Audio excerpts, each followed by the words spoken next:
in the recent news that nearly 1,364 crore given to the wrong beneficiaries of PM Kisan scheme. So let us see about the Pradhan Mantri Kisan Samman Nidhi, PM Kisan scheme. Pradhan Mantri Kisan Samman Nidhi. It is implemented as a central sector scheme, that is, no state government's fund is involved. Pradhan Mantri Kisan Samman Nidhi (PM Kisan), a central sector scheme by the Government of India. This scheme was introduced to augment the source of income of many small and marginal farmers.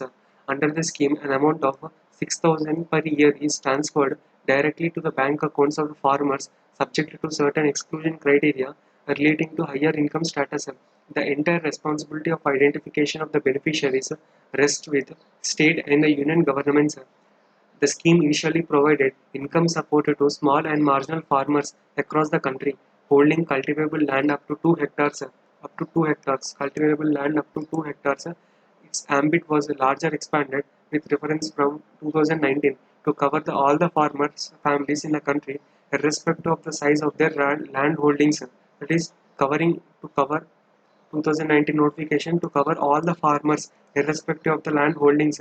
But affluent farmers have been excluded from the scheme, such as income tax payers have been excluded in the last assessment year. Professionals like doctors, engineers, lawyers, chartered accounts, etc., and pensioners drawing at least 10,000 per month have been excluded from this scheme. That is, it is a before it was given to the only the up till 2 hectares of land. Those who have up till 2 hectares land, the PM Kisan Samman Nidhi of 6,000 rupees is given. But now it is given to the all farmers and excluding the income tax payers and engineers and lawyers and so on. So similar programs of state government in Madhya Pradesh, Bhavantar Bhugatan Yojana, and also in Telangana Raitu Bandhu scheme, and also in the Odisha Kalia scheme, that is Krushak assistance for livelihood and income augmentation. These are the following schemes in the state respective state governments. So eligibilities we have seen clearly to cover all farmers, but again some exemptions are there. And Bhavantar Bhugatan Yojana, Raitu Bandhu scheme, and Kalia scheme. When coming to this Madhya Pradesh Bhavantar Bhutan Yojana scheme, it would be implemented in a new form. The Bhavantar Bhutan Yojana was launched in 2017 in Madhya Pradesh to compensate farmers in the event of price crash and to extend the hedge the price risk faced by them. The scheme was initially extended to the 8 crops, mostly oil seeds, pulses, where the government procurement is typically low, unlike rice and wheat. Under it, farmers who register under the scheme are compensated only if their selling price is lower than the government set MSP. That is, the difference in between the MSP and the lower selling price will be given to them. That is in Bhavantar Bhutan Yojana. The actual amount of compensation or deficiency payment made to the farmer is determined by the modal price. The modal price is what is modal price? Modal price is the marker of average market price within the state and the markets outside the state where the commodity is traded. It's the average between the market price within the state and also the markets outside the state where it is commodity is traded. So when a farmer selling the price is lower than the MSP but higher than the model price, the difference between the MSP and the actual price is paid to the farmer. If the selling price is lower than both the MSP and the model price, the payout is capped at the difference between the MSP and the model price. For instance, the MSP for soybean is rupees 3,000 per quintal and the model rate is 27,000 per quintal. If a farmer sells a crop at 28,000 per quintal in mandi, the government will pay rupees 250 for every quintal sold directly to the farmer's bank account.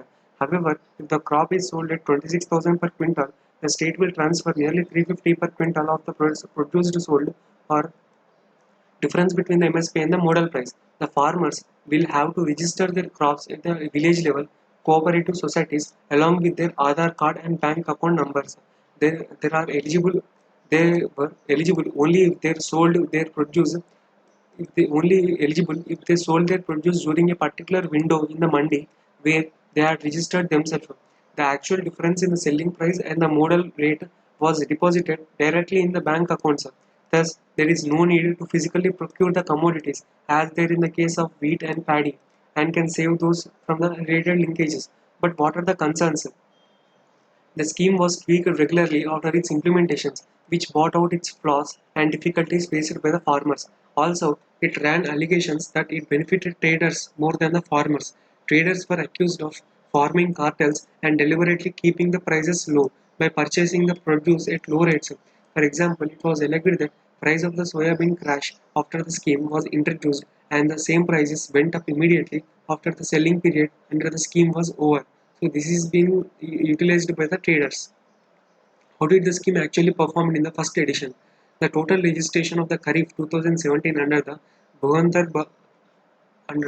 BBY scheme, Bhavantar Bhutan Yojana was close to 25% total of the total operational land holdings in the state, and about a third of the Kharif area was covered by the BBY. For soybean, which is the main Kharif crop in the Madhya Pradesh, a close to 50% of the area under the crop was covered under the scheme. You can see here. See the modal price. So this is all about why should it be done.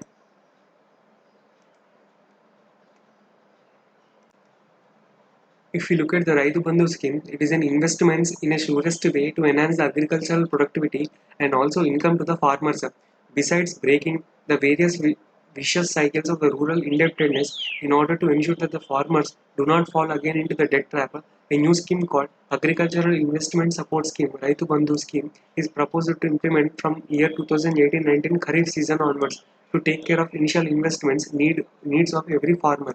A budget of nearly 12,000 crores has been provided for the financial year 2018-19 by the government of Telangana, relieving the farmers from the debt burden and not allowing them to fall in the debt trap again. Raitu Bandhu scheme is proposed by government of Telangana for providing the investment support agricultural and horticultural crops by the way of grant of 5,000 per acre per farmer each season. See, 5,000 rupees per acre per farmer for each season for purpose for purchase of inputs like seeds, fertilizers, labor, and other investments in the fields operations and farmers' choice of the crop season. If you look at the Kalia scheme, Kalia scheme, Krushak assistance scheme, that is assistance for farmers' livelihood and income increase scheme.